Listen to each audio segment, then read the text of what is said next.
welcome to Behind the Bearcat. This is the podcast where the Northwest Missouri State University Career Services Office chats with Northwest faculty, staff, students, alumni, and friends to hear about their career journeys, how they got to where they are, and how they became Bearcats. I'm Career Services Assistant Director Travis Klein. And I'm the Director of Career Services. Oh, wait, I screwed that up. Okay, that's fine. No. We can leave it on there. Okay. And I'm Hannah Christian, the Director of Career Services here at Northwest. And today's guest on our podcast is Huzzein Adebiyi. I'm currently a sophomore at Northwest Missouri State University and an international student from Lagos, Nigeria. And what are you studying, Huzzein? I'm nearly switched to a computer science major. It used to be a preengineering. Really Welcome. at it. It's great to have you on the podcast. Yeah, it's great to be here. So when we chat with students, very first thing I'm always interested in, especially with international students, is could you share with us the story of how you got to Northwest from your hometown? Okay, so basically, it's a pretty interesting story, I would say. I got an agent. My dad linked me up with an agent because it was the one who initiated traveling abroad. I always wanted to study abroad when I was young, but when I grew up, I kind of grew out of that interest and went to a Nigerian university for a while. And then my dad said, okay, I've got this opportunity for you. You just got to take this SAT and IELTS exam. They got this agency. And then they picked out, I think, 4 schools, which Northwest happened to be a part of. No, Northwest wasn't even included at first. The schools were, I think, Oklahoma and the other 3 schools, right? First half of 2020 March went by, then COVID, everything got locked down. So those schools stopped responding. And then they added Northwest to it, being like, okay, let's add Northwest. And then I was like, okay, let's see how this is going to go. And then 8 of my friends from that agency said they're going to Northwest. And then I was like, oh, okay, I have no choice. I'm going to go to Northwest. Let's see how this is going to turn out. And then I went for my visa interview. I got my visa, thankfully. But those 8 of them, each and every single one of those 8 guys got rejected for their visa. So I got to be the only one who came to Northwest. At first, I was like, oh, this is gonna suck. I don't know anyone at Northwest. But then it's all kind of lined up like pretty well. So why pre-engineering in the first place? And then what precipitated changing that? Pre-engineering in the first place was because when I was young, like I think around 6 or 7 or something, me and my brother used to say we want to become an engineer. I used to say I want to become a doctor, and then he would say we want to become an engineer. And then one of our uncles is an engineer, is literally the richest person in my family. And then because of money, we said, okay, we're both gonna become engineers when we grow up. And my dad was like really supporting it, being like, he really wants us to be an engineer. So we're like, okay, let's do what he wants. And then I got to college. Even in my first year in college back home, I was starting to realize that, do I really want to do engineering? And then my dad introduced this idea of traveling abroad to study engineering. And I was like, okay, let me go with it. Don't let me tell him I don't want to do engineering anymore. And then I came here, started pre-engineering. And then first semester, I felt like it was okay because I was taking math classes and stuff like that. I really like math a lot. I don't like chemistry, but I was like, okay, yeah, I didn't like chemistry. So I understand the fact that it didn't go well. And then second semester, I took physics 1, and that didn't go as well as I thought. I was like, am I sure I still want to continue with this? And then third semester, which was last semester, then I took physics 2, and then I realized I can't continue with this. I had to have to stop with him. We went back and forth, being like, oh, do you want to switch? Are you sure you want to do this? I've told everyone my son is an engineer in the US. My son is studying engineering in the US, and I'm like, that is really what I am comfortable with. I want to tell you, friends. And then we ended up switching to computer science, and here I am. What is it about computer science that you like? Is it the coursework is better because you don't have to take physics anymore, or is it something specific with computer science? I won't really say it's because I don't think it's because I don't have to take physics anymore. I think it's considering the fact I took programming last year. I think I developed this kind of really weird interest in programming. I've never developed that kind of interest in any course I've ever taken in my life. And then I was like, okay, I think I want to do this. So even if I graduate, I think I'll be a full-time programmer. I think that's what I want to do. And Really like that. I know the content areas are kind of different, but the thought processes are sort of similar, Yeah, right? Can yeah. you talk So, about that a little bit? okay. If I'm currently taking programming two, right? Programming one and programming two are different languages, Python and Java, but they're like really similar when it comes to coding wise. For we're currently working on arrays right now. The name arrays is just basically list in Python. So those names make it seem like, oh, it's very different. It's really not that different. It's really not. It's not different at all. It's just knowing what they're talking about Yeah, in the what you're talking language. about. Yeah. Yeah. And there are gonna be a little bit of different rules. Like the rules are gonna vary a little bit, but they're still like really similar. They're still really similar, but just different rules a little bit. So, speaking of languages, did you grow up learning English in school, or did you have to learn it like on your own outside of school? How did you learn English? Surprisingly, a lot of people don't believe me when I say this, but English is actually my first language, like actually first language. Everyone of my sister's first language was also English, but my parents' first language was our native language, Yoruba. But when my parents gave birth to us, right, they didn't like teach us with our native language at first. Everyone who comes to our house, visitors, family members, they talk to us in English. I think that's kind of like the rules my parents had with them, being like, our parents' first language is going to be English. Then growing up, I think when I was around 9, 10 years old, that's when I started learning, like being very good at native languages. And then when I became 13, no, 11 and above, then started taking Arabic classes. Then I can speak four languages. So, Yoruba, Yeah, English, yes, Arabic, and and Pigeon English. So Pigeon English is just literally a broken English. uh-huh. I'll say one thing, three things in Pigeon English. No, two things in Pigeon English. They're the same spelling all through, but it means two different things. One is you did gym, and two, you did gym. They're literally spelled the same thing, but you did gym means are you at the gym, and you the gym is are you working out.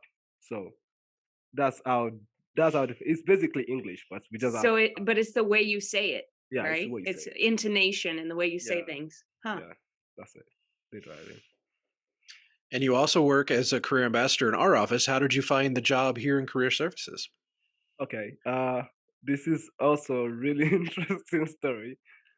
So, in my freshman year, I was looking at a couple of jobs because as an international student, having a job on campus is really gonna be helpful. So I was looking at the human resources website. I saw career services, career ambassador's position. I saw Mabel Cook student ambassador position, and I saw a library assistant position. So I applied for all three positions. But I didn't know career services was actually gonna reply to my email, be like, "Come for an interview." And then I got this email, be like, "Come for an interview. Oh, come sign up for an interview 5 p.m. today or something." It was a Thursday, and then said, "Come sign up for an interview 5 p.m. on Friday." And then I rushed to the career service, be like, "You gotta help me out with my resume." And then I set up a mock interview. I think it was with Travis. I set Yep. up an interview. And surprisingly, every single question Travis asked me was what I was asked at the actual interview. So I guess that was like really And cool. I didn't have prior knowledge, just for the record. It's just generally what I ask is what we happen to ask that day. So, yeah. Yeah, we appreciated that you put the effort. You applied for the job, and they were like, "Oh, I'd like someone to help. I'd like to use the service I'm applying for." It's amazing how few students, Hannah and I included, when we were students, don't do that. The Office of Career Services. I think we have a good number of students that do use us, but it's amazing the ones that try for jobs. And then they come in and it's the first time they've ever interacted with us. So the fact that you took the step to see, okay, I have to sign up by 5 o'clock on Friday. So I'm going to get a resume review and do a mock interview before, that by itself is more than most students do. So it did make a big impression I certainly had you in front of mind when we did those interviews. So I'm actually like pretty familiar with the career services office. Like in my first freshman year, which was in the spring, I think I have been to the career services like once or twice for my resume review. But when I got like the job interview email saying come sign up, I was like, okay, this I must make sure I get this job, and that's why I had to come back. So, talk to us about some of the things that you've learned while you've been a career ambassador. Oh, I've learned a lot of things. One of the things I wouldn't say I really learned, but I would say like built up on my skill on is conversation wise, like communicational skills. When I was back home, there are two things. One, I don't like talking in public or talking to people I don't know. And two, I don't really know how to like give my opinions and stuff to people who are like random strangers and stuff like that. But when I went for my visa interview, that was like when I had to develop the skill of talking to someone and being confident while talking. Because if you're not confident enough, you're probably gonna get denied of the visa. So, and my dad didn't want that to happen because the exchange rate from Nigerian naira to US dollars is a lot, and if you spend that kind of money, international parents spend to send their students to the US or You better be yeah, confident. you better be confident. So I feel like after I've after that interview with Travis, I feel like that really helped too. Because once I finished with that interview, my dad called me straight up, being like, "Okay, how did the interview go?" I was like, "Well, it's a mock interview, but it went well." And then after the second interview with Kat, which was the Zoom interview meeting, when which was the actual interview for the job, I felt like, okay, I think I'm gonna get the job. Yeah, that has built my confidence. And then giving tours and working side by side with students for resume, I feel like working with students for resumes really helped a lot more than the tours because the tours are like you might not give a tour in a day, but you probably might be working with students every single day. So students definitely help with my communicational skills. And even if you're working with students with resumes, you're not just helping the students, you're also helping yourself know better about resumes and stuff like that. So yeah, that is it. Resumes, tours, and the market of your Travis. Yeah, that is it. Yeah, So, I would say one of the things I think that people overlook is when you're a career ambassador and you're helping other students, you could see 6, 7, 8 different resumes in a day, right? Like, and Yeah, you're just constantly seeing different different ways of ones. writing a resume, different majors, and you just get a lot of practice of looking at them and kind of understanding what it looks like to make a good resume. Yeah, that is true. so you mentioned, programming being kind of your career goal. So where do you see yourself doing programming? Do you see back home? Do you see staying in the US? What do you see in the future for yourself? That is actually one thing I was talking to Anna about on Speed Networking Day. Considering if I want to go back home or stay here, if I'll go back home and there's like a guaranteed job, being like, okay, you want to be a programmer, not like taking over daddy's company or something. Mhm. I can't take that, and it pays well. I can take that, but if there isn't something like that, I feel like I might stay in the US or go meet my families, my other relatives in Canada or UK or something. I feel like that's what I might do. So you have lots of opportunities, right? Like Yeah. Canada, United States. You're not just maybe like, "Oh, I'm gonna stay in the US." I have kind of a Uh, global network helping me out here.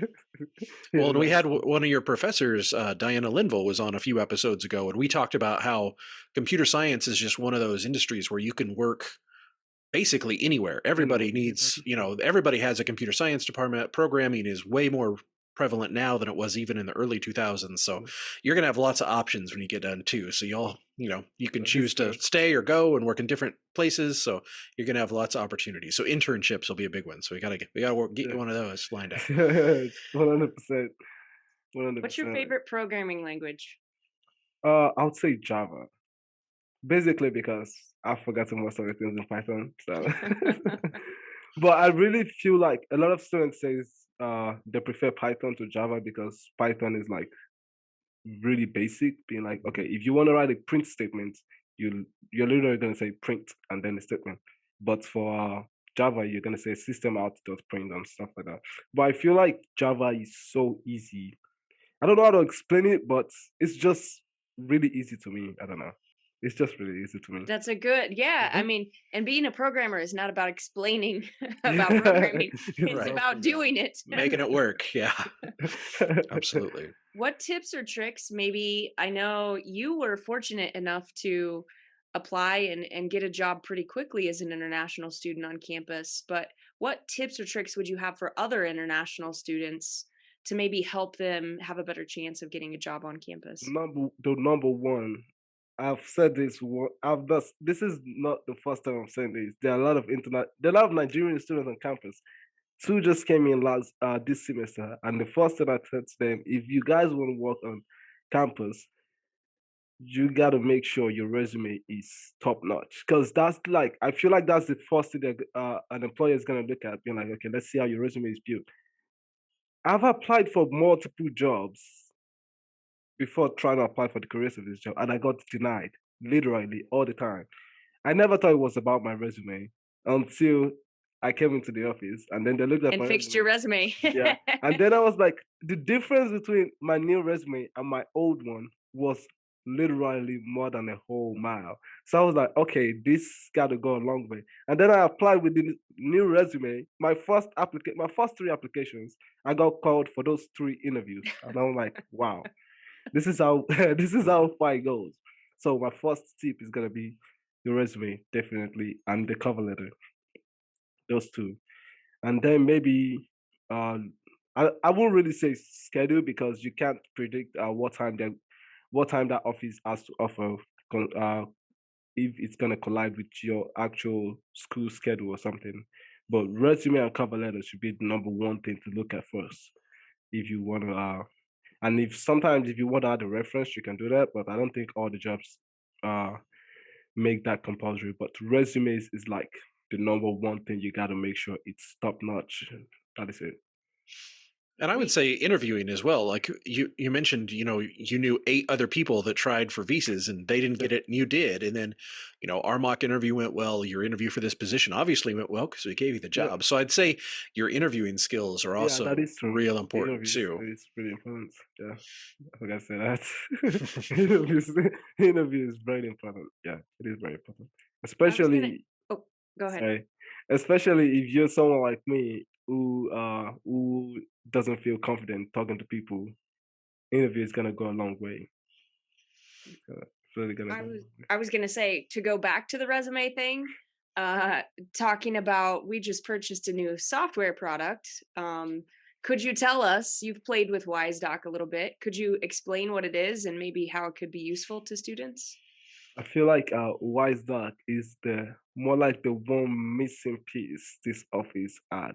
And boom, it's just like when you're trying to fix a puzzle, but you just need that one missing piece to make it look like a whole full picture or something, literally. Because WiseDoc goes a whole long way. A lot of people don't know how to name their sections. I'm gonna review some. I do review some resumes, and the sections are like named weirdly. And there, I think last week or something, this dude who came in with his resume. I suggested WiseDog. I said his resume looked good, but the way he formatted it didn't look as much as I would want him to format it, or the kind of suggestion I'm trying to give. So I said, use WiseDog. I explained how WiseDoc works and how we can format everything. I said, if you go with it, you can come back if you don't want us to go through this, because it's going to be like 50 minutes going through it back and forth. So you can come back for reviewing and stuff like that. And he came back the next day showing me his resume, and his resume looked a whole lot better with WiseDoc. Even my resume looks a whole lot better with WiseDoc than, than the normal word doc. So WiseDoc is like really, really important, or really, really good software that was introduced. And also helps cover letters too. I didn't know that at first. That was really good. Yeah, sometimes they're harder than resumes because you don't know what should be on Yeah, there, what you shouldn't be don't know on much. there, and Yeah. making it all match is a huge thing. So yeah. A lot of my classmates in the professional development seminar class with Diana Linville, we have this assignments draft resume. I got a 15 out of 15 because I mean, if I don't get a 15 out of 15, I might as well just get fired. Right? But a lot of my classmates got 10 out of 15, 8 out of 15. And I'm like, it's a draft. Why are you giving them the not complete score? And then she said, if you go into the assignment description, I said, go to the career services, review your resume, and then submit it. Most of them don't have the, I think she did specify saying most of them don't have the WiseDoc template that were asked. I do have mine because I must have done that practicing, but most of them don't have it. That's why I did lost a lot of point over it. Good to know. Always important to Always read the follow the instructions. instructions. Yes, absolutely. Oh, What advice would you have for other maybe international students who are thinking about studying somewhere else? I know that process can be kind of overwhelming. So, Or even American, or even U.S. students American wanting to go students who wanna elsewhere. study. Yeah. Yeah. one thing, the main thing I'll say as an advice is research where you want to go first. Research the school and know all of that. That's like the main thing you must do. Because at first I didn't know Northwest was a back home. The university I was going to, we were like, I think the classes were really huge and there are a lot of students. So, and engineering is a huge deal in Nigeria, like a big deal. So we're like, I think around 600 students in one classroom. It's a really big classroom. But I'm pretty sure 80% of those students in that class don't know what they're doing. Literally, apart from those students sitting in the front seat, they don't know what they're doing. So when my dad started introducing these things to me, what I did was research about the schools, how big the school is, how big the classrooms are, if it's a more conducive environment. I mean, obviously, it's probably going to be a more conducive environment than during these classrooms. But if it's more conducive than the other schools lined up that I've chosen. So those are like the first things I started checking out. And then I think I did check the professor ratings for Oklahoma State University. I did check that for that. And then when Northwest came in the picture, I still think this. I know some people are gonna hate on me for saying this, but I feel like Northwest class facility is way better than that of OSU, 100%. I'm not I'm not insulting anyone's school. I'm sorry for saying that, but that's just my opinion. It's far better, literally. It's way better than private schools back home. It's way better than that. So yeah, I'll say that. Research about the school you're going, about the town, the lecturers, and probably the organizations on campus, because those are gonna help too. Those are gonna help. What organizations are you a member of? Uh I'm a member of Basic International Student, ISO International Student Organization, ASO African Student Organization. I think those are the only two organizations I'm in. I wanted to join Student Senate, but then I think it's a lot of work. My my schedule this semester is pretty tight. I don't think I want to add something else to it, so that will be probably maybe in my junior year or something. Yeah, you got plenty of time. So Yeah, I still got plenty of time. You got physics over with, so Yeah, thank God that for takes a that. lot of time. yeah, thank God for that. So I'm interested, you said Nigeria to Maryville, Missouri. That I had to think there were some huge changes. What was you did some research, so you probably knew what to expect, but what were some of the things that kind of surprised you about Missouri, maybe coming from the other side of the world, literally? The one thing, which I'm pretty sure you heard the same thing from Tonini or other international students, is the weather. Mm-hmm. That's 100%. If I could change one thing, I love Maryville. No, I won't say I love Maryville. I love Northwest. I don't really love Maryville. Maryville as a town, you don't really have much to do, but it's still pretty cool town. But the weather, when I have families here, so when I was coming, they were like, "Oh, it's gonna be cold." I'm like, I'll call it Caneve. I cut out.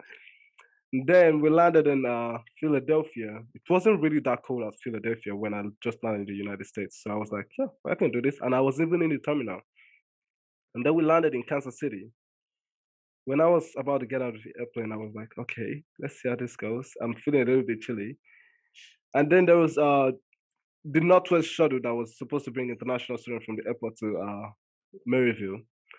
That man had a sign of my name on it. I was like, oh, okay, fancy. He has a sign of my name. Okay, let's go. And then we walked out of the terminal. I was already seeing snow from inside the terminal. I was like, okay, I got to see snow. I had a winter jacket on. Like, trust me when I said I had a winter jacket on that day and a beanie on my head. I walked out of the terminal. It felt like I was thrown into a deep freezer. I swear to God. I just started, my voice started shaking and everything. I was like, what is going on? And the man said, oh, that's Missouri for you. And he even said, oh, don't worry, Kansas City is not as cold as Maryville because Maryville is at the top of a hill. And I'm like, what are you talking about?